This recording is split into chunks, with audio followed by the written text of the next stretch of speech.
So today on the podcast, we have Ritika Saraswat. She is a top voice on LinkedIn. She is the founder of Redefined. She's a top 200 global woman leader. She works for Deloitte as a business analyst. She's been on TEDx. She's a career coach. I mean, the list goes on.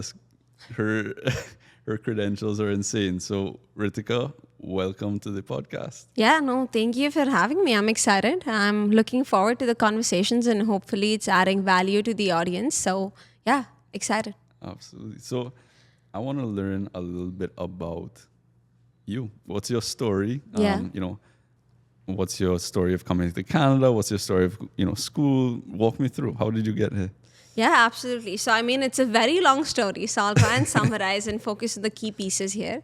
So, I think my journey starts back home in Pune, in India, where I'm originally from. My parents and myself were born and brought up there. And about 6.5 years ago is when I came to Canada. Right. So, I was born and brought up in a childhood where, yes, I had incredibly supportive parents, but this idea or this notion of being a female or being a girl child wasn't necessarily seen in a positive light amongst a lot of the people in my extended family per se. And I think for the longest time in my early life years, I always thought of myself as not good enough just because I'm a female. I always thought of myself as a liability more than an asset. Right. And I think that resulted in me having low self-confidence, constant self-doubt, self-rejection, right? I used to be the person who would hide behind someone else at a public networking event, right? But then I think it was when I actually moved to Canada when things started changing, because I think even my parents earlier on realized how society at that point and people around me were influencing my own self-perceptions. And I think they knew that I needed a new space and a new beginning. So I think that's when they pushed me to send me abroad. They were like, we think it's the right thing for you. And, I went with the flow of it. And it was honestly one of the best decisions, because when I came here, you don't have any family, you don't have any support. And even though it's so difficult, it was amazing because it meant starting on a new brand piece of paper with any story you want to write, right? So I think that was when my journey of self-discovery really started. And obviously there were quite a few challenges that came along the way, purely because of being a South Asian immigrant, female, etc., the list goes on. And a few pieces were around more specifically around like credibility issues that came up, more in terms of my experiences because I'm not from here, right? So I constantly had people tell me, I don't know if you're a good fit for this opportunity because you don't have Canadian experience. And, for the longest time, I never really understood the concept of that. And I thought it was a me problem. But when I started talking to other immigrants, I realized how it's a every immigrant problem. And I think that's when I knew I had to do something about it, because there were so many people suffering negative consequences as a result of just some of the unfair practices that existed. And that's when I started my own organization, Redefined. I myself became someone who was more confident because I was like, okay, I got to be the voice for others in the room who are not ready to be that voice. And the story started from then, and then it was upwards from there, and started working at Deloitte, got into 4 other consulting firms, decided to move ahead with Deloitte, built my company. We have about 50,000 people in our community that we have impacted to today. Got a few awards and other things along the way, and just excited to be a part of a journey where I'm inspiring others and getting inspired myself every single day just by seeing how much potential and value there is. And excited to have opportunities like these as well. So yeah, that's a bit about how the journey has been, but ready to unfold into some other pieces of it as well. That's incredible. Yeah. And your story is brilliant. Thank you. So tell me about, you went to the University of British Columbia, Yes. right? You studied kinesiology. Yeah. What got you interested in that, and how did you end up in that field? Yeah, so I think it's quite interesting because, I obviously, as I mentioned, I come from India, which is a South Asian culture, right? In South Asians, there's this idea where our parents and everyone around us will tell us there are only 3 to 4 careers in your life, which is you become a doctor, a lawyer, an engineer, and one more, I forgot, work for the government, right? And out of those, I always wanted to be a doctor because when I was younger, my grandmother who lived with us on my mom's side, I'm very close to her, and she was really sick at at that point. And I used to always tell her as a kid, when I grow up, I'm going to be a doctor so that I can take care of you, right? Oh. And then I'll save your life and things are going to be great. And I feel like it was when she passed away that, I was like, wait a second. It actually happened. What if I could help save people's lives? And I think that's when my obsession of getting into the medicine field started. And even when it came to coming into Canada, there wasn't a direct pathway, right? So I think it started with me doing an undergrad into something that's relating to medicine. Right. So that's when kinesiology came into the picture. And I was like, you know what? I'm going to go with that because I love the sciences. I want to become a doctor. But then when I was here, things kind of changed because, it's that moment where you realize that as kids, sometimes when we dream of things, it's not the dream necessarily we're chasing, but it's the end product that dream helps us accomplish that we're chasing, right? For me, it was helping people, right? And when I came here and started talking to so many people, I started trying so many different jobs and opportunities, both in startups, nonprofits, etc. I realized, wow, I can actually help people or save people's lives even beyond being a doctor. Because when you're a doctor, you save one person at a time. Being a change maker, being an advocate, I could save thousands at a time, right? So that's when I think I started transitioning into looking beyond just medicine and being a doctor. So that was a bit about that. Right. That's incredible. So that is what sort of led you into the consulting space. Correct. And that's very interesting. Yeah. And then, so tell me about how did you end up at Deloitte? What was the process of getting there? I mean, so you want to know the process from a corporate perspective or like my process? I want to know your process. Okay. So I mean, the traditional process is for any job, right? It's the same thing. Okay, go online, apply for a job. If you're a good fit, they will accept you, submit your resume, cover letter, interviews, etc. Right? However, I've always been a person of like standing out of the box. And I think my background naturally did that for me because, now I was the only person with the science background who was sitting in a room of people who are going up for a business, role. Or position. And I remember there were quite a few hard times as well, where I remember one time I was on a call with one of the partners from a company I wouldn't mention the name of. And just 5 minutes into the conversation, he was like, you know what? There's no point in having this call because, you come from a science background. This isn't a great fit for what we're looking for because we're talking about business here. How are you even going to be able to do the work? Right? And I think that was a big breaking moment for me because I feel like I've always believed in the art of the impossible where I think it's always possible. Right? So for me, even though in the moment I felt like the world was ending, I did know that a no never means a no all the time. Right? It just may be from that one person. So that's when I decided to kind of just pull myself together in a way and start building credibility, right? Because at the end of the day, if you think about any employer, what they're looking for is credibility on why you deserve to be in that job, right? It doesn't have to be traditional experiences. It doesn't have to be a traditional degree, right? It doesn't even have to be in the same industry. But they just need to be able to see, hey, if you say you can do X, Y, Z for me, can you show me if you've done it for others? So I think when I understood that, I just started focusing on that piece. I was like, okay, I gotta build credibility, right? And once I build that credibility, I have to build visibility for that credibility. Those two go hand in hand. Once I've done those two, that's there. It's done, right? That's the secret success formula, I guess, to just applying for anything. So what I did was instead of switching degrees and courses like how everyone does or getting certifications, I went the route of building experiences. So in my second year itself, I started cold emailing or cold outreaching to startups, non-for-profits across Canada and the US. And I was like, hey, I'm the student. I'm very passionate about social media or marketing and business, right? I can work free of cost for you for 1 month, right? And that way, I think I got 4 people on board. I started working freelancing. I did it for 1 month free for each. So I had 4 experiences on my resume already, right? And with each of them, after I worked for a month, I gave my best and I got them very good outcomes, right? Some got an increase by 80% in their social media following and so on, right? So now I told them I'm happy to continue forward as long as you pay me. So now those free opportunities had turned into paid opportunities, Right. and I had started making so much more than what I was making working at a pizza place, cleaning floors and washing dishes, right? So I feel like it was that idea of chasing to build credibility Right. for myself internally first, whereby I feel so confident about my skill sets that I can go into a room and tell them, hey, I deserve to be paid X amount Right. because this is what I've done.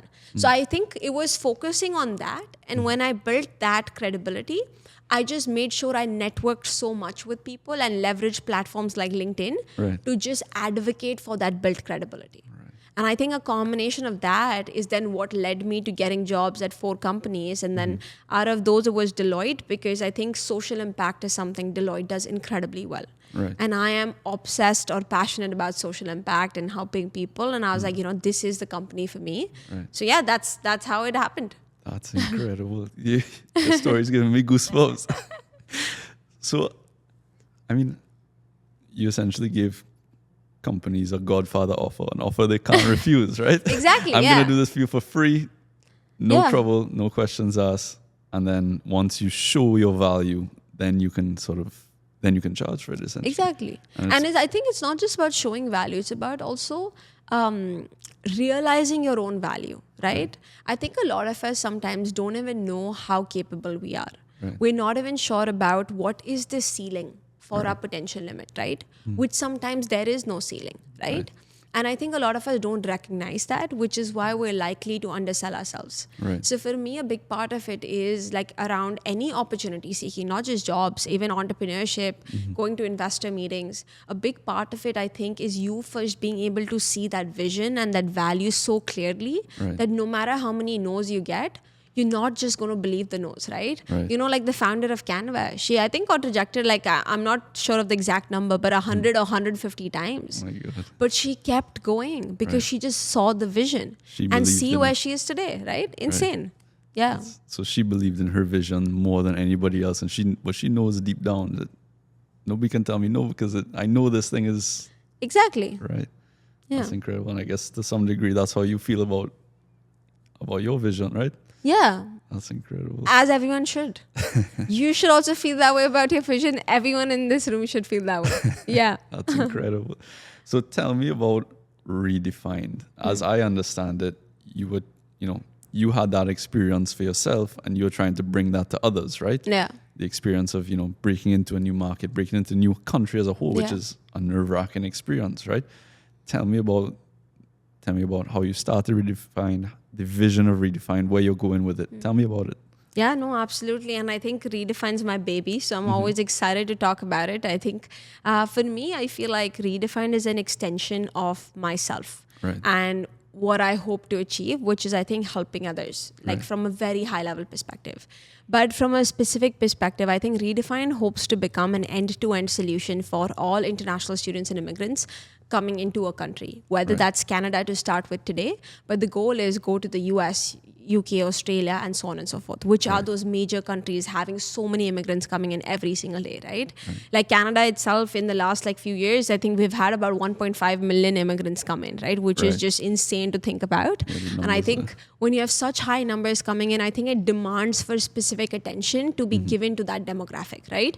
And I never mean it from an exclusivity perspective, but I mean it from an inclusivity perspective that Right. we already have policies, reforms, processes in place that cater to people who are from here. Right. But I think when we bring in people who are so different in terms of cultures, in terms of backgrounds and experiences, it requires us to create that initial space for them, which is unique to them, Right. to allow them to really adapt into a country, right? Because we don't want people to change, right? Right. Because they bring their own values and skill sets. We want to retain those while making them comfortable and a value add to our economy. And I think we want to play an instrumental role into making that transition a lot smoother and productive in many ways, right? So that is for the benefit of the people, but also for Canada in itself, right? At least to start with. And I think the way we're trying to do that is in 3 main ways, I would say. One is we try to create an access to a community, which is for international students, specifically by international students, right? Because I think that support network is key to, being that safeguard against mental health challenges, suicides, etc., right? For a lot of experiences that people have. Secondly, we try to create access to upskilling opportunities. Right. So these are mostly in the form of access to events and workshops that we organize, which help students develop relevant practical skill sets and learn the Canadian way of things, right? Whether it be the Canadian lingo, right? Or whether it be understanding the cultural expectations, even from a work perspective. Right. It's very different, right? Like a manager Absolutely. in Canada, what they expect from you will be very different from a manager in Ghana, in India, or in Latin America somewhere, right? And I think it's about breaking those nuances down, which seem so small, but I think it has implications for how someone's capability is perceived, right? And last but not the least, creating access to mentors and mentorship. So we actually tie up and form connections with different corporates across Canada and have a community of about 200 mentors in our list who we then connect with students either through mentorship programs or we bring them to our events in person to meet these students, So I think those are the three things through which we're at least trying to first ease that person into the country in terms of their transition. Secondly, create more awareness about the realities that exist here so that they're coming in more prepared and aware and not lost and overwhelmed, right? And last but not the least, creating a support network for them to know that there are people to reach out to and that people have been through this before, right? If you're feeling stressed, anxious, guess what? It's okay. Everyone else feels the same way. So those are the three things which is our focus area. Right. That's incredible. Yeah. So tell me about a success story that you've had with Redefined. There are multiple, and I think to multiple extents, but I think one of the things that we consistently notice at every event that we organize, I think it's the way we make people feel. Right? Which I think goes a very long way. And for me, that's incredibly important because I feel like there have been times in my journey here in Canada where I've felt so incredibly alone, even when you're in a room full of people, right? I think loneliness is a separate thing, but feeling alone can happen even when you are surrounded by multiple people. And I think people don't realize that. And I think a big part of it comes down to not being able to find people who are either on the same wavelength or who speak the same language or come from the same beginnings as you, right? And I think that for me was a big blocker into me realizing myself, feeling comfortable, feeling confident, knowing where to go. And I think that is what we see is so transformative for these students because now when you're bringing them in a room where they can meet someone who's, let's say, 2 years ahead of them in life, meeting that person helps them feel, you know what, I can dream. You know what, I can hope. Because if they were in my shoes mopping floors just 2 years ago, and if they are where they are today, guess what? Even I can do it. So I think it is that motivation piece that it serves. So it really inspires students where they're like, wow, I can do this as well. And I'm like 110% you can, right? The second thing is because see, motivation doesn't last too long, right? It's just maybe a week thing, then you're back to normal, right? So for us, it is, in addition to motivation, when we have the students spend time with those mentors over a period of time, and we are providing workshops and other courses and upskilling and resources, now you're equipping them with consistent tools, which don't give them an option but to try to make it happen. Right? Because now there isn't an excuse to be like, oh, I don't have what I need to do it, right? So I think for most students, that's exactly what we hear is that, Ritika, when we attend these events, we feel there's hope for us. We feel there are people who believe in us and who are ready to support us, right? And I think that feeling is what is the main essence of our organization, right? Beyond that, the byproducts of these feelings are where people end up getting jobs just because they ended up finding the right person at an event, right? And they applied the techniques that we teach them through our workshops, right? So it's not a direct goal that we have that, oh, we want to help people land jobs, but that is what you see as an outcome that comes out of it. Right. Yeah. So you're just giving them the tools to success and the job is just what comes of it in a sense, right? It's one byproduct. Because see, like even for me, Luke, I feel like a job is never the end goal for anyone. Yeah. Success is. Absolutely. No matter what you define success as. So my goal is to help you know that you can be successful. And here's some of the pieces of or formulas to get there. Right. Now, whether that's a job for you, whether that's entrepreneurship, we let them figure that piece out. Because they're very well capable of doing that, right? All they need is a little bit of hand holding. So you're essentially not only a job, but you're giving people I mean, in many big ways, a life, right? That's the hope. That's incredible. Because hey, I came into it thinking, okay, you're bringing people over. Yeah, well, not bringing them over, but people are coming over. You're helping them sort of move them along to get them a job. But really and truly, you're giving them a community of people that have come from where they have come, are doing similar things that they're interested in. You kind of you're giving them a community. Yeah, and that's incredible. Yeah, wow. Because see, a job today is lost tomorrow. Right. There are layoffs happening. There is so much happening. Right. But when you encourage a person from the core, when you create a burning fire in them to want to make things happen, right, whether they even lose that job, that person's going to rise back up. Right. But if you just help people land an opportunity, I don't think that is a permanent solution or helping them long term. Yeah. That's incredible. Where do you find the time? I mean, you're doing consulting. Yeah. You have your nonprofit it's a nonprofit organization, right? Where do you find the time to do all this? I think it's all about making time, right? And I think it's all about priorities. For me, I think a big part of it has been, I think being able to navigate my path has been in many levels that I can dedicate to other people in my life. Right. Mentors, my family, my friends who have come along as those supporting factors. And I feel like a lot of us are privileged to have them, and there are others who don't even have those people around them. And I think just being able to be someone who can either bring a smile on someone's face or be someone who can be that hope for them at times they feel their lowest, I think is the biggest blessing I feel anyone can have. And I think that's what we're really striving for. So for me, I think it never feels like I'm taking out time. I think I'm just blessing myself by just, opening doors and meeting people and learning from them, right? There's so much to learn from them. And I think every single time I'm just in awe of the amount of potential I see a lot of the students have and that they bring to the table, but it's just self-doubt that prevents us from doing so many wonderful things that we can, right? We limit ourselves. We are the biggest limiters of our own potential, right? And I think the day you can untap that, that's when you're tapping human potential, right? And I think that's what I think I'm really focused on. So I don't think it ever feels like, oh, I'm taking out the time. And if I feel like if I wasn't doing this, I don't know what else I would be doing. I can't even think about living my weekend not working. You know what I mean? Like now I work my 9 to 5 and then I'm also pursuing public speaking. I'm writing my own book and content creation, right? Which all happens then. And then Redefined, I work full time on it on the weekends, right? Saturday and Sunday. So for me, I'm like, that day I was just thinking about it. I was like, wait a second, what do normal corporate people do?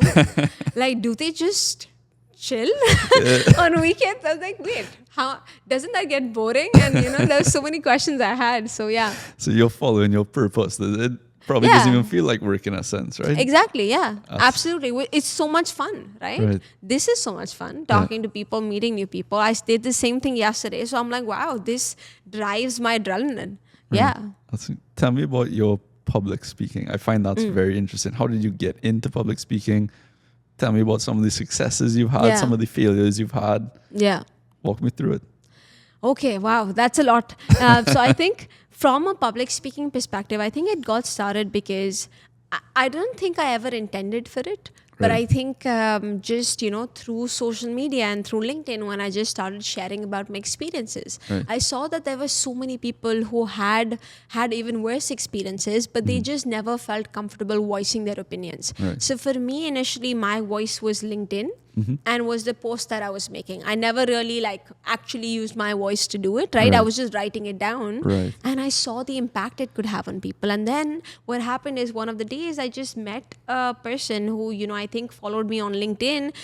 They reached out to me. I think I saw them on Dundas Square and they were like, hey, I follow you on LinkedIn and everything. And we had a conversation. And I think that conversation meant so much more to them than even my post. And I was like, wait, that felt incredible. Just talking to them in person, getting their real life, hearing their problems and, being able to mitigate those in some extent or brainstorm ideas. So that's when I wanted to start hosting meetups. So I started with meetups initially where I used to just invite students in a cafe to just speak and talk. And usually it was just me talking to them and, them listening and asking questions and that happening. So I think that indirectly, that coaching and mentorship piece indirectly transformed into speaking, Right. because now we started initially with a group of, let's say, 5 students to now having 35, 45, 65, 75 students in a room Right. who are just there to listen to you. And that day I thought, I was like, wait a second, this is public speaking, Right. right? Because I'm speaking in front of an audience. Yeah. And I think when I started posting about that, then, schools, universities start reaching out, and then even conferences, they'd be like, hey, can you come speak? So I think that way, I kind of think it just happened naturally. Right. And then I think TEDx's also came along the way. I did one back home in India. I did one here. And then there are different kind of talks that also happen, like Josh Talks is another one. So I ended Right. up doing that as well. So I think those things then just came along the way. And then I got the fortunate opportunity to do speaking even internationally, which I think was amazing. And next week, actually, on Wednesday, I'm going to be in Montreal. I'm speaking at the One Young World Conference. I'm hosting my own workshop there for about 100 people who are delegates there. So I'm very excited for that. Wow. So I think it's just, taking whatever opportunity you get, even if it's in a volunteer capacity initially, making sure you give it your 100%, whereby now those same people want you back, but in more involvement capacity, right? So last year I went as a delegate. This year they were like, hey, can you be a speaker, right? And then next year my goal is, okay, I'll be like the main keynote speaker, which is in front of 2,000 people, right? So I feel like it's just trying to become better every single year. Right. Taking it up like 50%, right? Right. Yeah. That's incredible. I mean, everything I ask you, you're blowing me away. I think it's all new information for you. So Yes, it's like, it's- okay. No, this is crazy. When I reached out to you, Yeah. I honestly didn't even really know Yeah. much about you. So I was reaching out to people for the podcast. Yeah. Different people I was interested in. And then you came up on my feed. Yeah. I said, people you're interested or people you follow Yeah. also follow this person. So I Yeah. clicked your profile. I was like, oh, this is pretty cool. Yeah. And then I reached out to you, and I mean, your responses, by the way, is incredible. Like within a couple of minutes, you responded. No, so I think it was so interesting because I feel like either my response is too fast or Right. it takes months. Because what happens is messages in LinkedIn operate very funny, right? Yeah. Like, so, in iMessage, whenever you haven't responded to someone, that message stays on the top. Yeah. But on LinkedIn, that's not the case, So it right? kind of pushes down. Exactly, right? And then when I was just on LinkedIn about to make my post, I saw your ping immediately. No way. And so then I was like, okay, I'll just respond right now. And so it happens so quick. So I feel like, it's also about the right place, the right time with the Yeah. right people. It's pure There luck. is- Sorry, yeah? No, I was saying it's pure luck in a sense. So I got Exactly. you at the right time. No, and I feel like it's all meant to be, right? In Right. some capacities. For me, it's always like that because there are so many great opportunities I've even missed, honestly, Right. because I may not have seen the message in time and I'll be like, oh my God, I just missed this, right? So I feel like, but I think it's what's meant to happen just happens somehow, Right. and other things may not. And that's okay. Absolutely. I mean, yeah, that's Yeah. incredible. So tell me about the book. You just mentioned to me Oh. just in passing earlier that you're Yeah. writing a book. What's that about? I think in the book, the reason I even thought about it, first of all, I never thought, I still don't think I can write a book because I'm not a linguistics person. English is not my first language, right? So even in a lot of my posts, like a lot of my members who are in my community, they'll always point out spelling errors that I make. Oh, So shoot. in a good way. So they'll always say, Ritika, I think you missed a comma here. Right. Right? And I'll just use the excuse that it's my style of writing, Right. right? And I just pass it along like that. But I think, so I'm not that person for sure. But I think the reason I want to write a book is because through the LinkedIn posts, I feel like the knowledge and the information gets dissipated because it's per post it's going out, right? Yeah. So someone may not be able to read the breadth of experiences that I've in a way literally like put down there all at once. So for my goal for a book is very similar to what I do on LinkedIn, sharing my journey and story, and maybe through it actually sharing the story and journey of every immigrant and what that really looks like. And Right. I think even unlocking some of the harsh realities that do happen behind the scenes, which a lot of us are unaware of, right? And then at the same time, sharing tangible tips and strategies of what can people actually do, right? Because many a times we read things, we're motivated and inspired, great. Right. But now what do we do? right? And I feel like that actionable piece is incredibly important, because otherwise you are leaving someone feeling inspired, but that inspiration later on turns to intimidation because you're never really showing them how to get there. Right. And now that person, yes, they're inspired initially, but now they constantly just see your post and they're like, okay, that's great, but I'm just still here on my couch, not really knowing where to go. And for me, the hope is that every person, whenever they read any page in that book, they leave that page feeling, okay, wow, you know what, I'm here today, but guess what, it's temporary, because I'm going to get there. She got there by doing XYZ. I definitely can as well. So that's exactly like how I'm thinking of it. Right. So it's kind of like in a way, a memoir, not really a memoir, but sharing your story and sharing actionable steps. Yeah. Yeah, and sharing the story of a normal person. Right. Right? I think a lot of us undervalue ourselves. Right? I, for the longest time, didn't see any value in myself. Even today, I have those constant questions of, okay, do I deserve to be here? Do I deserve to sit there? And it's so funny that we have that thought, because if others are seeing it, there probably is something there, right? But I think what I've realized is the value doesn't have to mean in terms of accomplishments or rewards you have won. The value comes from, do you share a story that resonates with others? And are you bold enough to share it realistically and authentically and honestly, so that others who are on the other end realize how much value they have also to bring? Right? Because we sharing our stories adds value to people's lives. Absolutely. Because, I feel like it does. And I feel like I just want to do that. So I think the book's going to be less about me.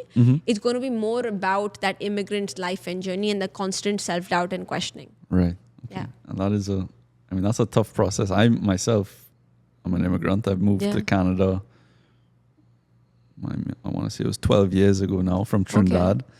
And it's one hell of a process. I mean, you know it as well as any other. It's a tough process. It's full of self-doubt, full of just brutal moments, and then you kind of go along the path and it gets better and better, but you never really think in the moment this is going to get better. You're here thinking, this sucks. I'm never going to get through it. You don't really see the light at the end of the tunnel, right? So I mean, it really is incredible that you're sharing that with people and sharing your side of it, so then they can sort of see themselves in what you've been through, right? And see sort of there is a light at the end of the tunnel. Yeah. And I guess that's really what you're giving to people. Trying to. What was your breaking point where you thought it's not going to get better? Really the community aspect of it, like what you mentioned before, right? Yeah. You can get a job, you can do well in school, you can do all these different things and all the surface level things. But for me, it was really that sense of community. So Trinidad, where I'm from, is a very small place, right? Yeah. I think we have 1.5 million people. It's a small country, right? So you kind of know everybody, right? Yeah. So I came from a place where, my granny lives down the street. She knows my friends' grannies, like all these different things. And I went from that to just being plopped in Canada. And it's just me and my family are here. Yeah. My mom, my dad, my brothers were here as well. Yeah. But, I didn't know anybody. And such a big place, right? Canada, I mean, it's massive. Yeah, and neighbors don't talk to each other usually. Exactly. So I'm here like, oh my God, I went from knowing everybody I ever need to know. Nobody. So now I'm just alone in this empty sort of ocean of nothing. Yeah.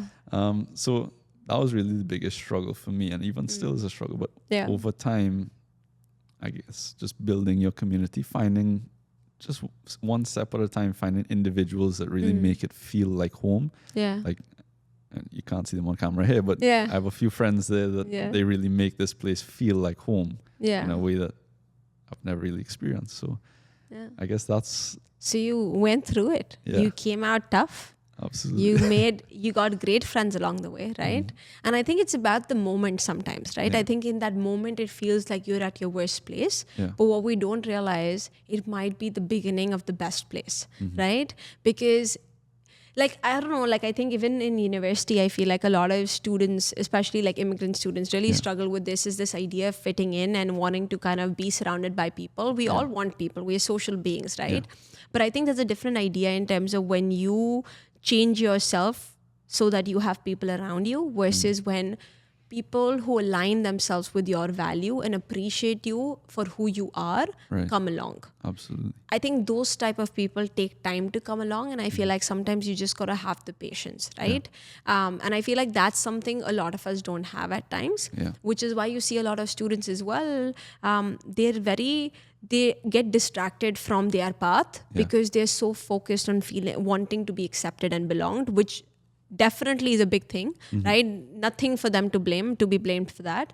But I think it's like people who are able to hold the calm in that moment, then the kind of people you meet, the great friends, they are the friends who last until the time you even die, right? And I think that's what you sometimes just have to wait for, because I had a lot of friends in a way in university, but I think, the day I became someone, who had her own discipline, who had her own things, there were some friends, you would complain and they would just, go far away from you, and there are others who would stick by you, and that's when the people who stick by are the right ones in the first place, right? You need not have that big group of 25 people. I think those 1 to 2 people who can make that magnificent impact are the people who are needed, right? So that's kind of an interesting point, because I never really thought of it that way, in a sense that a lot of people will trying to find their people, right? Because you always want to find their people, but the way you talk about it is essentially find your path and go along your path. Yes. And your right people will follow you. Yeah. Not necessarily follow you, but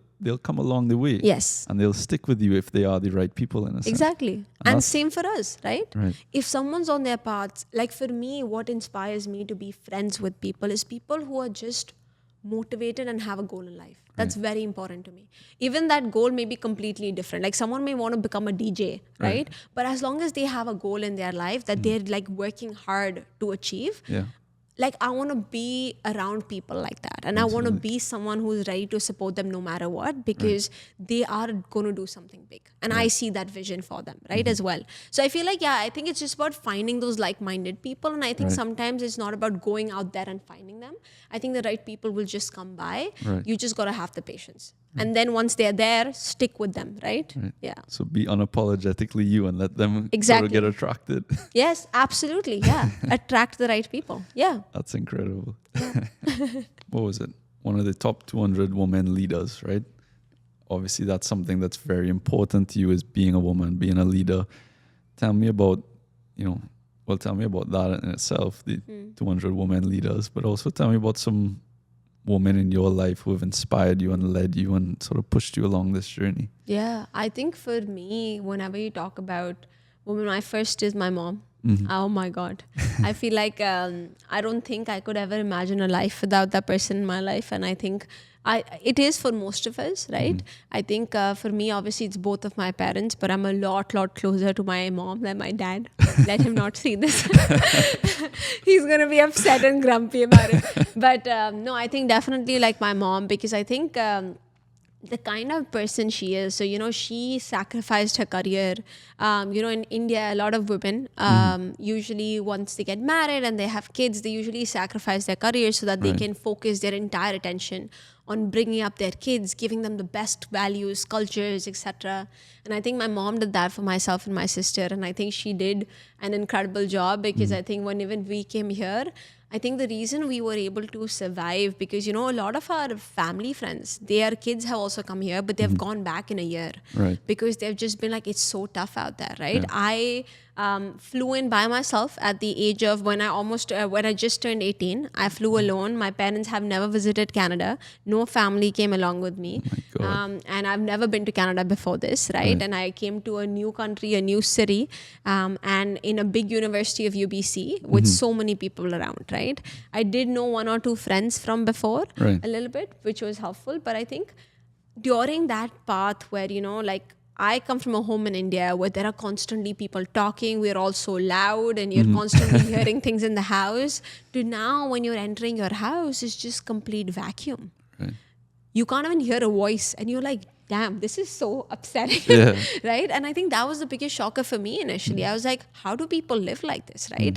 And neighbors don't talk to each other. And I think those have been really tough times. And when that combines with, let's say, when I was, working at 3 part-time jobs, when I was working at the pizza place, mopping floors and other things, which is something so out of the comfort zone, because back home in India, we always had people to do that for us, right? So I think it was never about, oh, it's a small job. It was never about that. But I think just the idea of doing it, and I think doing it amongst not the right people or toxic managers, I think was the worst situation, right? Where people aren't respectful of your time, or people think of you as less off just because you are an immigrant, or just because you are South Asian. I think a lot of amongst immigrants as well, specifically Indian immigrants, have a very negative perception for some reason, right? You see a lot of discrimination is usually targeted towards Indian immigrants than even immigrants overall, just because of virtue of how much in size we are in terms of numbers, right? So it's very easy to just generalize everyone. And I think,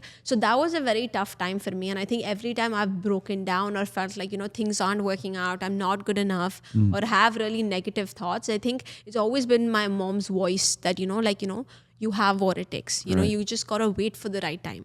And she always tells me, you can never control outcomes. What you can control is the effort, right? So all you got to do is put in the work. That's it. When something's meant to come, it'll come no matter what. And I think I always kept reminding myself of that. And I think it is so amazingly true. Right? Like, I feel like last year, even this year, so many things have happened. I was on the magazine, the cover of one of the magazines as well for international students. And it was something I never even thought of ever. It was not even in my checklist of things I want to do, but it was something that happened in addition to all the things I wanted to accomplish. So for me, it was like, see, if I just keep putting in the work, it's going to happen. So I think she is that person who is the source of who I am, the values I bring, the things I talk about. Because a lot of people, students will also tell me, Ritika, we can relate to you a lot. How can you speak to us in a way where it feels like you're actually speaking to us?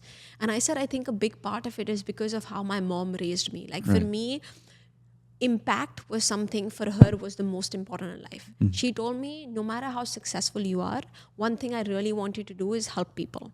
And that's very important. She never cared about my grades. She doesn't still care about how much money I make or will make. She's like, what I care about, are you honestly and genuinely helping people? And if you are, great, I'm happy. She doesn't want anything in life, right? And I think for me, both my parents sacrificed a lot. I remember my mom sold her jewelry to fund my education here during COVID, right? They have made a lot of sacrifices back home where they've even sometimes skipped a meal because we had such tough financial times just to make sure that myself and my sister were having a meal at the table, right? And I think for the longest time, we didn't even know that was the situation because they never told us, right? So I think it was only until when I went back last year that I realized that so much had happened. But I think every single time it was just about, we got your back, you keep doing the work, we're here to support you, right? So I think that. Wow. So your mom really has had a profound impact on your life. Yes, a lot. Mom, if you're watching this... That's incredible. I think she already knows. Oh yeah, for sure. She for sure knows. I tell her every single day. Incredible. So I had a little idea, and I think this is a good time to bring it up. You mentioned, you like to help newcomers with non-traditional backgrounds sort of find their path and find, the route to success, right? So one of my good friends, again, you mentioned fate before. When I saw you answer the message right away, you're in consulting, you're helping people in this sense. I thought of one of my friends. So it was a little fate moment for me, right? So I was thinking that we could bring her on. She sort of, she has a non-traditional background. Yeah. She's a newcomer to Canada, relatively new. Yeah. She's from Trinidad as well. Okay. So I want to bring her on and then sort of, walk her through, show her the light at the end of the tunnel, or even, hear her story out. Yeah, let's do it. Let's run it through. All right. So we brought on my friend here, Julie Bush. She sort of, in my mind, fits your persona of what you mentioned, Redefine helps, right? Yeah. She's a newcomer to Canada. She has a non-traditional background. She is very much interested in the consulting world, right? When I talk to her, all she talks about is consulting, right? So, she studies psychology. She's now doing her master's in, I don't remember what it is. You'll have to remind me. Sure. But yeah, sort of walk her through, show her the light. She's one of the most sort of driven ladies that I know personally. Okay. And I know that she's really pushing to better herself and to get along that path, right? So, walk her through, or even Yeah. let's hear a little bit Getting about a her. little bit context from you would be Yeah. great. Yeah. Absolutely. So similar to Luke, I'm from Trinidad, but I came to Canada in 2018. I studied psychology at Toronto Metropolitan University, which is formerly Ryerson. And then I went pretty heavily down the clinical path. So I did a lot of clinical research and clinical practice in the mental health field, addictions, PTSD, those kinds of things. And I realized that that is not what I wanted to do for the rest of my life. Yeah. So I tried to draw on some key aspects of what I liked. So I loved working in teams. I'm really passionate about evidence-based practice. I really wanted to work in a professional environment. And so all those things led me to when I decided to pivot from like that clinical world into something more corporate, I thought, okay, I think consulting is definitely the way to go. So I did a lot of research into it, and I decided to pursue my Master of Science in Management at Toronto Metropolitan University as well. But I'm specializing in HR and organizational behavior. Okay. Yeah. Oh, quite interesting, because it's actually a coincidence. So within Deloitte, I do consulting, but I specifically do human capital consulting. Okay. And even within that, I focus on organizational transformation. So we work a lot with companies, mainly helping their people transform to changes that are happening, like, during COVID when changes happen, or when there are tech transformations happening. I work more on the people side of things, helping with training, infrastructure development, etc. So I think it aligns exactly with what you're speaking about, because we work with teams as well that work on the behavioral and the psychology side of things. Yeah. So yeah, that's pretty cool. So so how is it? So should I just take this away? Yeah, take it Okay. away. Okay, got it. So how have you already started looking for opportunities? Have you been talking to people in the corporate space consulting? Yeah. So I have been doing that. I actually sent in an application to EY for their people consulting internship. Review my application, please. But yeah, so I'm really heading in that direction, interested in working in change management, leadership, talent. I mean, they have a whole team that work under these different umbrellas. But that's the direction I'm going. I've spoken to people in the industry. I actually just went to like a meet and greet that they had at Toronto Metropolitan University. I know Deloitte was also there, but I had missed that day, and I went to the EY one, and I've spoken to some amazing people, and they have, great advice. People that have also taken my path as well, from psychology into this more management space, then into consulting. But I guess, I'm so great to get to meet you, and I think we share a similar background in that we didn't come from traditional like business education and then going into a field of consulting. There can be some imposter syndrome. How would you, or I guess, what would be your advice as to overcoming that imposter syndrome when you might not have that industry knowledge? Yeah, I think this goes back to the conversation that Luke brought up initially around when I mentioned around credibility building, right? I think imposter syndrome stems from the space where sometimes we ourselves aren't confident in our skill sets in that particular industry, purely because we haven't practiced it enough in real life, right? Like working with an actual client, right? Getting that experience firsthand. So for me, a big part of coping with that imposter syndrome, because I don't think you can ever get rid of it, right? If you talk to the highest C-level executives who work like, different partners, directors who have great relationships with, they still today have imposter syndrome, right? Depending on the kind of rooms they're entering, the people they're meeting. But I think for me, a big part of it from at least the consulting perspective and the business perspective was just by working with multiple startups and non-for-profits. So initially when I was entering this space, obviously the first question being raised was, hey, so let's say you're at least doing a master's in that, right? I had zero education in business, right? I had only taken 1 to 2 commerce courses. That's it, right? So I'm coming in with like literally just a science background. So obviously the first question someone's going to ask, why you compared to another MBA student that I have sitting on the same table? I said, well, because you have other 10,000 MBA students only, right? While I'm the only person with a kinesiology background. So I think I have unique and some things really different in perspective and opinions to offer than others, right?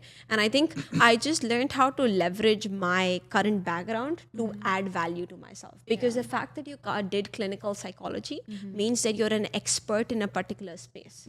A lot of consultants aren't experts, they're generalists. But I think when you bring expertise to the table, if you're able to leverage that expertise, that in fact makes you a much more value add than someone who even may have 2 master's degrees and like something business related, right? So I think it's just about leveraging that and honing in on that. So I think it was just the way I started changing the way I position myself to people. Like when I even went on coffee chats, it no longer was about, oh, I'm from a science background, but I'm looking to transition to consulting. No, it was more about, through my science experiences, I've been able to develop XYZ skills, which I believe have helped me so much better problem solve, engage in critical thinking, clinical psychology. Oh my God, you have such expertise in such niche areas, which can be leveraged so well, like organizational behavior when you mentioned. You are a much better fit to, in my opinion at least, to perform or carry out organizational behavioral strategies than another consultant who may be an MBA but never did clinical psychology, because you understand the science behind it, right? So you are the best mediator or facilitator they could get between a stakeholder who has zero science understanding and someone who has those needs, right? So I think it's just about understanding it at the core of it and explaining it to people and educating them about it, which I think really changes the way they start seeing you and your value, right? And I think when someone else sitting beside you who you look up to tells you, hey, you know what, you're incredible, you have a lot of value to bring, imposter syndrome flies away, right? And I think that's where the confidence piece starts coming in. So I would really recommend honestly for you to really hone in on your clinical psychology background and share those experiences. Like what kind of people have you worked with? How have you been able to help them get better, right? And I think that, see how can that skill that you did combine, because you already have client experience. You worked with clients, right?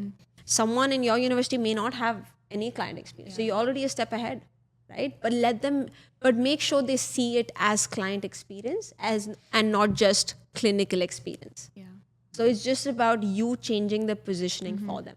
Yeah, that's really helpful advice. I think I have been taking that first route you mentioned of, telling everyone, oh, I, have a background in psychology, decided to pivot, and then almost needing to explain myself to people as to why I want to be in this space, to overcompensate for the fact that I don't feel like I have as much knowledge as they do.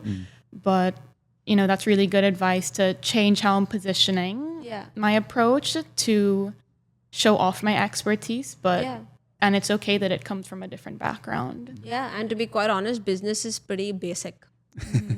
In all reality, it's pretty basic. That's simple. Like you can learn business through life, right? How do you see before, at least in India, so many people in my family are all businessmen. Did they ever study business? No. Do they run successful businesses? Absolutely, right? You see so many people becoming business people today because it's an accessible profession. But I cannot become a clinical psychologist tomorrow, right? I got to do a degree, man.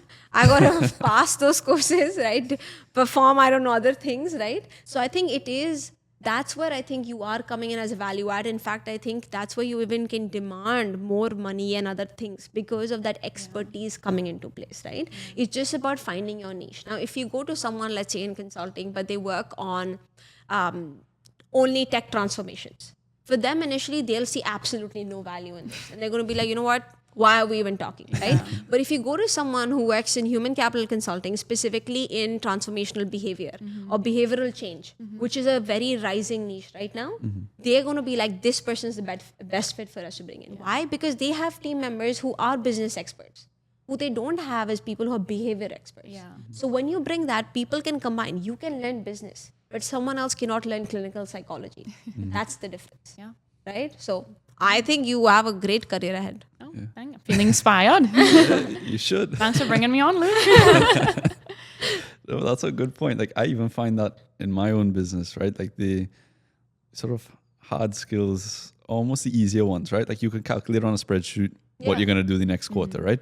But then communicating that to the team and getting them on board and sort of really, taking that human approach to it, that's almost one of the hardest parts of business, right? Is understanding people and what their motivations are and where they want to be. And so I think it's a really good path in a sense. And I think if you talk about job seeking today or any opportunity seeking, I think is more beyond technicality, right? Because a company will pay you to get a certification. If they need you to be an expert, they'll pay you to do that, right? But a company cannot pay you to teach you how to communicate with people. Yeah. If you don't know that, you just don't know it. And that might take years to come by, right? And I feel like that's the biggest asset you can have, which is why for me, the main thing that helped me really stand out amongst MBA students was honestly just by having such a good network of individuals who I knew. So let's say if I'm applying to a company, let's say I applied to EY as well, got in there too, but yeah, rest is history. But the point is that even when I was applying to EY or Deloitte, my big part of it was finding one part of what they do and getting obsessed with it. Yeah. So for me, it was, let's say if social impact is something I personally relate to, every company I apply to, I always just apply to 4 companies, right? Not like 10,000 applications. I'm not that person. I don't recommend it at all, right? So for me, I try to leverage that personal piece in relation to that company. So even EY does a lot of social impact work, right? They might even be doing a lot of work in terms of funding research in clinical psychology, maybe, right?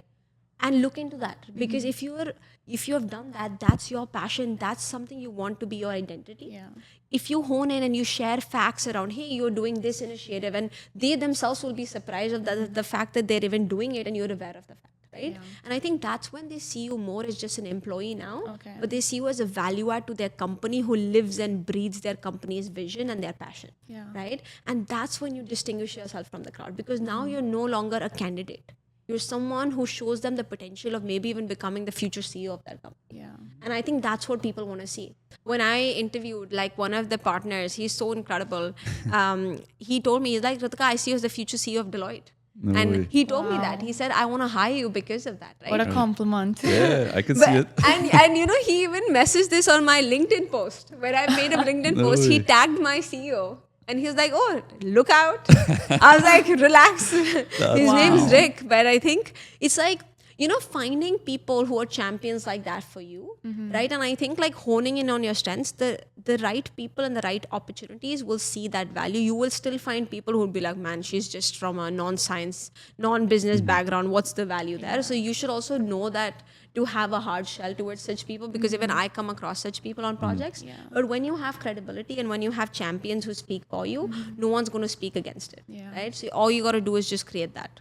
And I think you're already doing a wonderful job. You know, you're on this podcast, you're connected with Luke, people are seeing you. They're seeing the incredible value you're bringing. So I don't know, someone would be stupid not to hire. Oh, thank you. That's real sweet. Yeah. So yeah, Julie, any more questions or any more? Are you active on LinkedIn? I am not active, but I am on LinkedIn. Active would be something I would definitely add to it. Okay. Yeah. I That's think it's really so good important. advice. I think especially like for people like us, you know, who are not from the traditional backgrounds, because it helps people see you more than who you are. Right? Let's say if you even start off at EY, I don't know if it's going to be your end destination. You might want to explore other companies, better paying jobs, etc. And I think for that, LinkedIn is where things are going to transform. I think people who aren't on LinkedIn today, they're really missing out. Right. Honestly, Yeah. like they are, people who aren't on LinkedIn are the ones who are not getting access to opportunities, right? And then even when you look at people on LinkedIn, it's people who are more active on LinkedIn who are likely to get opportunities than those who are not, right? Because you're constantly throwing yourself in the face of someone, reminding them about how incredible you are and the skills you have to bring to the table. So you're never letting them forget you. Right. And I think that's important, because today you have 10,000 people applying for a job every single day. That's insane, right? So imagine a job application is open for a week. You have like 70,000 applications. How do you choose the best person out of them, right? You got to have the person who is the most visible. And that happens through networking and personal branding, which is through LinkedIn, right? For me, I think the reason today I even get jobs sent to me in messages is because of the brand you build on LinkedIn, which goes more than following, right? On LinkedIn, it's different than Instagram. Instagram is more following. LinkedIn, it's people adding that to your credibility, right? I feel like it's kind of a degree in many ways that it's becoming, right? That people are looking at it even compared to your resume. No one even checks resumes these days, right? People are so focused on your LinkedIn. So if that doesn't speak in volumes to who you want to be and the person you want to project, I feel like we're doing a disservice to ourselves when we don't do that, right? So I think that would also be the first step to start, because that becomes your social identity, right? Yeah, so that's the last piece I would say. Yeah. Yeah. Feel like I have a whole new toolkit. Yeah. Tell me about the LinkedIn side of it. You are very active on LinkedIn, and you've had lots of success on LinkedIn, right? 10 million impressions, 100K community. We're on our way to 100K. Right. I think 92K is where we're at. Yeah, so yes. 92, 93 in that range. You're a top voice on LinkedIn, right? You're essentially, I mean, a LinkedIn professional at this point, Yeah. right? Give some advice for people who are trying to build that LinkedIn. On my LinkedIn side, I'm trying to, build up that voice, build up Yeah. that image in a sense. Give me some advice. Yeah. I think for me, what I've realized is LinkedIn's all about being authentic. Right. Right? I think for me, I started off on LinkedIn because I saw it as a place to journal, to be quite honest. You know Right. how people write down on journals? For me, I was at a low point in my life where I was so frustrated about just seeing the most perfect lives being depicted on Instagram or YouTube and LinkedIn all day, every time, right? Every time I opened LinkedIn, all I saw is, oh, this person got a job, this person won this award, this person passed this examination, right? And I was like, I'm sure it can't always be up for everyone, right? And I think I wanted to show that there are downs as well to those ups, because I feel like it creates a space of intimidation and anxiety amongst people when you don't show that downside, right? Yeah. But what I wanted to do was inspire and motivate people. And I think that starts by showing people, hey, I've been at even worse situations than where you're at today, but I rose from there, right? And you can do the same. So for me, the goal was to start doing that. So I feel like when I started posting, which was almost like a year and a half or 2 years ago, I think I was one of the first people on LinkedIn who started talking about rejections and failures, right? Before that, people really didn't talk about it, right? And so I think my third post, I think, which was about me working at my pizza place, was what really went viral. I think there were 10,000 likes and all of that happened. So I think it was insane, and I was shocked about it, because I woke up the next morning and I was like, what just happened? I was at my 200 followers at that time. Right. So I was like, this is insane, right? And I think for me, it just made me realize, wow, it's so important that I keep sharing my story, because maybe this story is speaking to every immigrant story in many ways, right? There are people who have it even worse. There are people who have it even better, right? But at least the middle ground. So I think that's when I just kept going and sharing my story. And initially it started off as me trying to comfort myself and in a way comfort others around me that, I am good enough. I deserve an opportunity. And I think then it started transitioning to that same storyline, adding value to me as a credibility piece, which then companies started saying, because they were like, oh, wow, if you yourself single-handedly could build a brand where you're able to inspire people, we want people like you. That's a leader, right? Yeah, That's not a follower. So people want leaders. Why?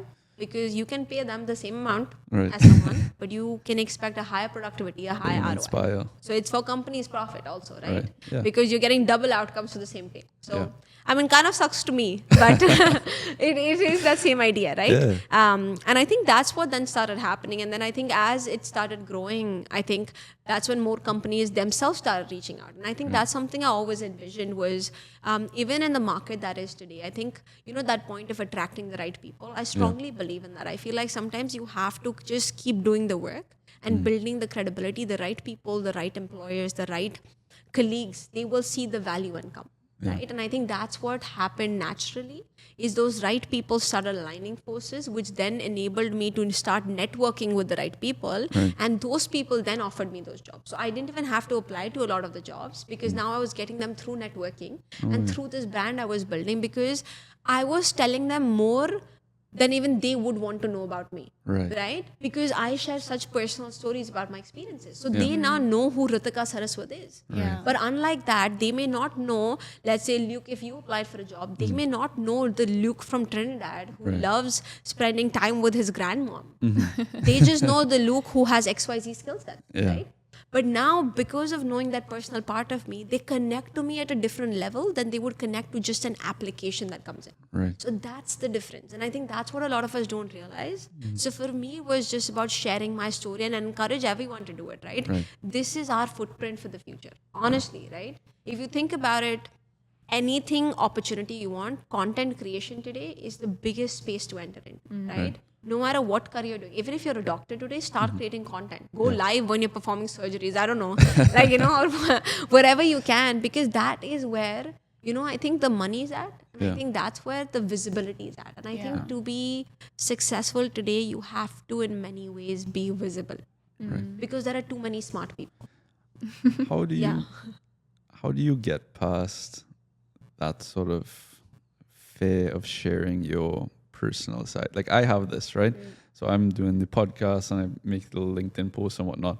Yeah. I find a lot of my stuff is very surface level because I have that little barrier of like, I don't want to share too much of myself because what if this person doesn't like it? What if this person gets mad at it and it affects my company negatively? All sorts these different thoughts that enter your head, right? How do you break past that? Who cares? Right. Who cares? See, when you're successful, everyone's going to come along. Right. Everyone's going to clap. And the right people are the only ones that are going to stick by, whether it's success or whether it's failure. Right. So why appeal to people who are not even going to be there in your worst times? Right. Right? So all you got to focus on is just yourself and your goal, right? Whatever takes you there, right? And if you feel like sharing your story, you feel like share your story, right? You don't even have to read the comments, right? I usually, in fact, there's a negative comment, only then I respond.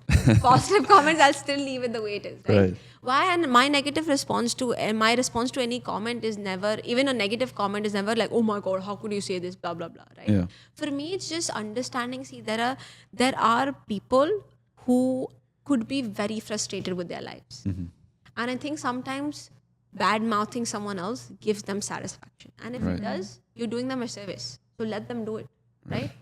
So I don't disturb them either.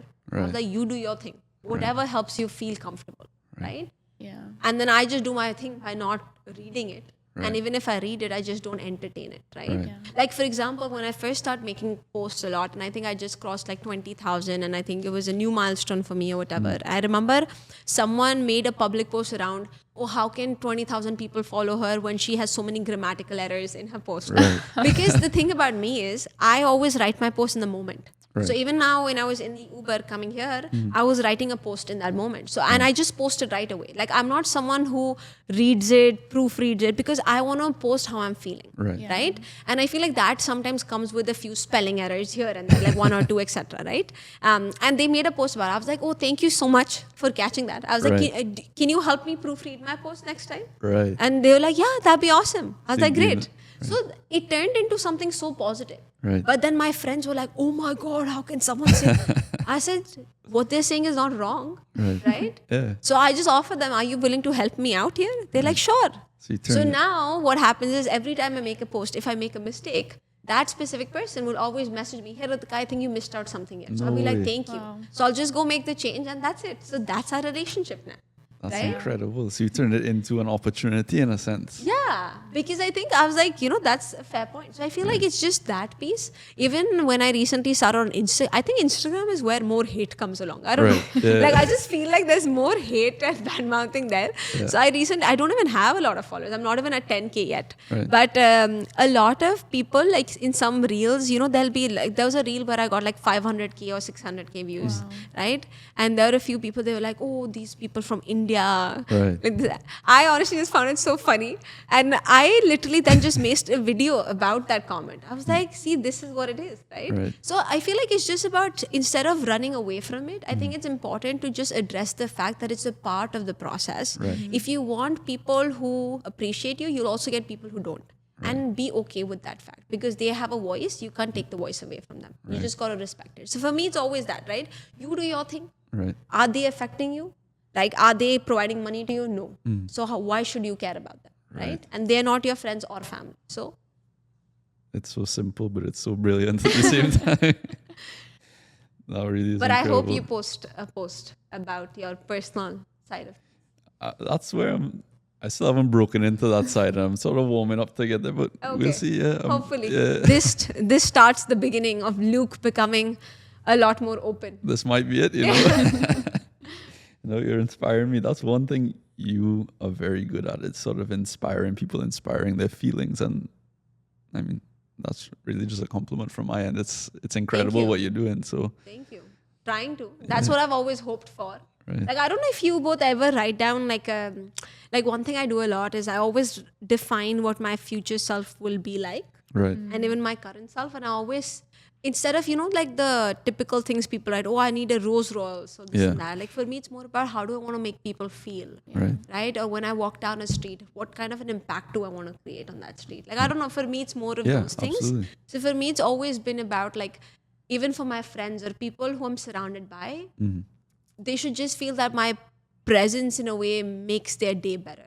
Like, I don't know, that's always been a goal of mine, because I feel like my mom always makes me feel like that. She's like that sunlight in my life. And I feel like if you can be a sunshine to other people around you, you get so much more in return, even without ever asking for it, right? Absolutely. So I think if you just go in with the idea of helping others, trying to just be your best self, give them high energy. Like, even if I'm at my lowest, I'll give the highest energy to people, because I feel like you never know what someone's been through. And I think just your motivation and your excitement in the eyes can bring them so much that can mean them a lot to them, even if they may not say it. Right. So for me, it's always been about that. So the fact that you say that it comes across like that, I'm happy to hear that, because that's always been my hope and intention. Right. So that's your goal in a sense. That's what you're working towards. That is my purpose. Yeah. That's incredible.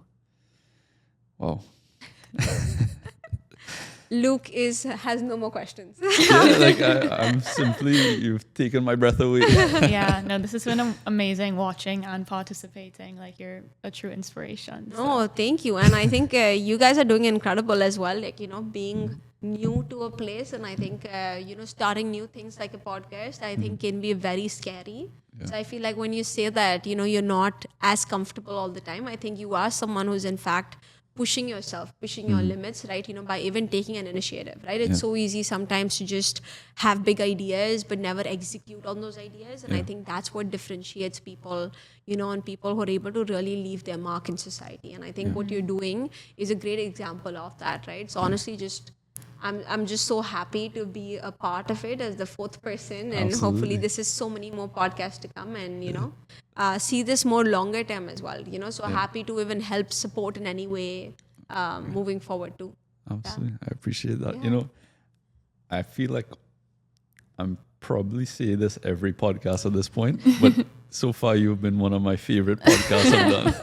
So sure, this same thing is repeated by Luke. You guys keep a note of it. Tell me if he says it again the next time. But this has been incredible. Now, you mentioned you have a podcast, and you mentioned you have some other things you're working on. So, as we sort of wrap up and we, get into the later side, tell us about what you're working on, something you want to promote, tell the world what you're working on. Yeah, I think something very exciting that we have coming up, obviously we mentioned, is the book that I'm working on. And I think that's all community requests. So I think hopefully I get to it this year before January, because my birthday is in Jan. So that's the hope, but we'll see where that goes. The second thing is we have an event happening on September 21st, which I'm incredibly excited about. It's usually our biggest event of the year. We have 250 newcomers coming into the room, all with hopes and dreams, and hoping to meet those dreams with realities, which is what we hope to do. And to do that, we're bringing in professionals. We have companies like Accenture, RBC, Deloitte, KPMG come in. Not EY, unfortunately, but Scotiabank, all the banks come in as well. And it's like a 7-hour conference that's happening with a few people from the government. So I think if someone is an international student, an immigrant, or a job seeker in general who is just looking for a community and also for resources and guidance and access to opportunities, then I think this would be the best event for them. We only do have 15 tickets left though. So I think if anyone's interested, come out. You guys should come out if y'all are available. See the event, see the energy in the room, and I think it's going to be exciting. But beyond that, I think I am hoping to take Redefine more full-time. So my hope is to go full-time on my company, and give it my best. I think when you play in your comfort zone, it's easy to not go all the way, right? So I feel like it's important for me to get uncomfortable, because I think what really differentiates us from each other, or a successful person from someone who's not able to achieve their goals, is honestly the why or the reason behind it, right? What I mean by that is I read this not quote, a story by someone where they said that in their session they asked people, hey, if I am to tell you that you will make $100,000 this month, right? What's the likelihood of that? Everyone said like 1%, 2%, 3%. And then he changed the question. He was like, what if I tell you that what's the likelihood of you making $100,000 this month, but if you don't make it, all your people you love die? Everyone said 100,000%, 2,000%. So he said the difference, what changed here? It wasn't the goal that changed. It was the why and the reason behind it that changed. Right. Now, when fighting for your family becomes the reason, you're ready to go all the way and you will make anything happen. Right? So I think for us, it's kind of like that part is what I'm trying to kind of get into, Right. is that going full time on Redefine for me would be that, because there isn't any plan B to come to. Right? So you're all in. So for me, I'm just working on that and just trying to be as best of an advocate as we can. We have a lot of more conferences and public speaking coming up as well. So I'm very excited for that. A lot of new partnerships with a lot of big companies coming in. That's so I'm very incredible. excited, but can't announce yet. So I'm excited. Right. Yeah. Incredible. What do you think is stopping you from going full time on Redefine right now at this point? Like, what's your barrier? I think it's capital. Right. Yeah. I think a big part of it is capital. And I think it comes with any risk, right? It's about this idea of fear, right? Fear of not failure, but I think fear of not making money. Right. Yeah. And I mean it in the most basic sense, because I think when you come as immigrants or newcomers, I think the biggest thing you're striving for initially is financial stability Right. and wanting to give back to your parents, right? Like for me, they invested in so many educational loans. As I told you, they sold off so many of their own things just to make it happen. And I feel like after so many years, if I'm to take that risk, let's say even if for the first year I can't make anything, will that even be okay, right? Considering the situation and everything. So I feel like it is that access to capital initially, I think, which is the biggest barrier right now. And I think beyond capital, also access to the right people, right? I think a team is very important. The right team plays a big role, even if it's just two people, right? And I feel like that's something as well that we're still like figuring out or finding. So I think, but I think the capital is the biggest one. Right. And what are some of the things you're doing to break past that barrier?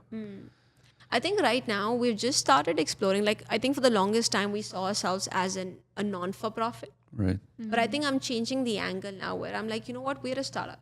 Right. Except we're more focused on social good. There's a difference here, Yeah. right? Because I think sometimes when you position yourself as an NGO, people are very likely to just treat you as one. Yeah. And not give you as much importance. Like, even when it comes to investor conversations, people don't want to talk to you anymore because you're like, oh, you're doing the social impact, right? What's value to me? There is profit. People do make profit, right?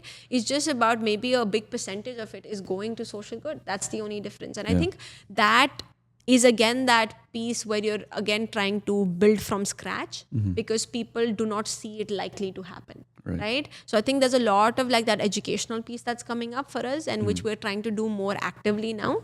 I think secondly, we're becoming more intentional about revenue generation than we've ever been before. Right. See, our target audience is students. It's not even immigrant professionals who have access to capital. Right. So I can't even be charging a student $200 to attend a conference. I'm charging them $12 to attend a conference, right? But my investment into that conference is probably like $4,000, $5,000, right? And so I think our big focus is now to maybe focus on sponsorship. So anyone wanting to sponsor, please do. So looking for a lot of corporate sponsors, even like businesses, organizations that are working in the immigrant space or who want access to community. Right. And trying to monetize every part of it. Like we have a newsletter. We're seeing how can we monetize that angle, right? I, for the longest time, didn't monetize my LinkedIn. Because I never thought of myself as a creator, right? So even though I had brands reach out, they're like, we'll pay you X amount. I never entertained that. But now I was like, why did I not? Right? Because I think for the longest time, I didn't believe I was being offered that amount. Right. And I just in that moment didn't take it. So I feel like now I'm kind of trying to become more businessy. I feel like I as a founder, I'm very impact and community focused. But I think to help the community further, I have to become business obsessed. And that's something I'm really working on by surrounding myself with those people also. So I think for me, it's a lot more internally. I think once I have got that vision on how to make that money, I don't think there's anything that's going to stop us from making it happen because we've done it before. I think I can do it again, absolutely. But I just need to be able to see that path or be guided to be shown that path and have the initial 1 to 2 people who are willing to trust and take the risk with me to invest. Right? Yeah.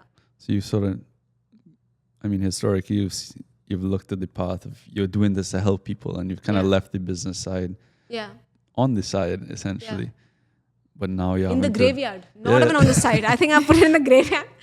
But now you're essentially starting to see, okay, if I really want to fuel this passion, I really want to help as much people, you need to focus on the revenue generated side. And yeah, it is a logical next step for you guys to. That's very interesting. Because now we work every single day. Like I work on it maybe 3 to 4 hours after my corporate job, and then Right. full time on the weekends. But imagine if me and my team was doing it full time. Right. Yeah. That's 40 hours. So if we are able to help build a community of 50,000 Right. in a year and a half, working not even part time, less than part time, Right. imagine if we did it full time. We would have a community of more than 500,000 people. Absolutely. Right? So I think that's where the focus is going. Yeah. But finding investors in the social impact space, oh my Yeah. God, is tricky. And I think I'm also looking for, like more paid advisory roles Right. in different companies, but more from an immigrant perspective angle. Yeah. So I think those are a few routes we're trying to do at an individual and an organizational level, and even create our own business models, revenue sources that we have through events that we run, corporate sponsorships that we do, right? And even through the different merch that we're launching now Right. to create another revenue source through there. All right. And then upskilling and mentorship. Yeah. Yeah. That's incredible. You know, I have an idea, and I think Yeah. it could be pretty interesting on your side. Like, so you're essentially bringing people who are already here. You're helping them be in the best position they can to provide values to companies, right? Yeah. Have you all ever explored the idea of looking at, essentially being like a recruiter in the sense that, you're connected to the companies that are looking for people. You're connected to the people that are looking for companies. Now, from what I know, like we work with recruiters and things like finding people, good employees, and they charge typically anywhere from like 15 to 20% once they've brought a person to a company, Oh, really? right? Yes. Wow, They that's a lot of essentially money. charge on a percentage of the salary, right? That's just from, across the board, that's what the average recruiter charges, right? So if you had the pool of people and you had the pool of companies, you can essentially fuel your whole process by bridging that gap and kind of making a deal with both of them, saying, look, because really and truly, you can't charge students, Yeah. right? But you could charge the companies. They pay a lot. The whole onboarding process to find these people, Yeah. you essentially solve that problem, and your company will charge a fee based on a percentage once they hire. So it's nothing up front really, but I think that could be a viable option to provide you guys a lot of revenue, Yeah.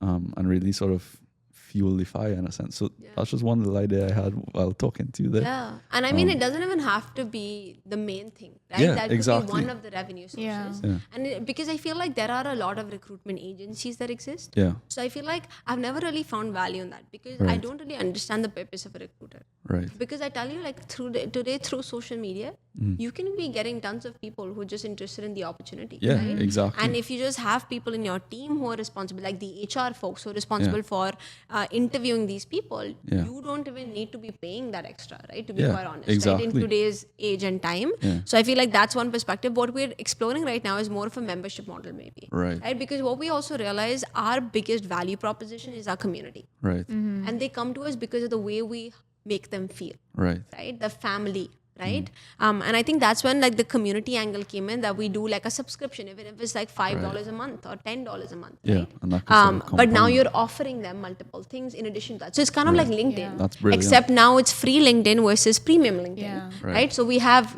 redefined the general community and then premium redefined, Right. which comes with a certain added cost. Because every event they come to, they as it is pay like $10 per event. Right. But now they pay $10 for an entire month, which they might just have go 2 to to- 3 events happen. Yeah. right? Brilliant. So I think it's just that, but it's just like, I think from a business perspective, I'm just like now trying to find people who have more of the business knowledge, Right. who can help me really see how can this be brought to life, Yeah. right? Yeah. Oh, that's incredible what you're doing. I mean, So maybe Luke, if you want to help in here. literally, I'm open to you. Anytime you have a question, anything, I'm more than open. So Business model, Luke will help us develop. yeah, I would Yeah. love to. Okay. But yeah, this has been incredible. I mean, Yeah, same here. Ritika, thank you so much for coming on. It's been short notice. I mean, we first Yeah. talked on Friday. It's Sunday now. I mean, it's more than I could have ever asked for. So thank you so Yeah, much no, for this. same And here.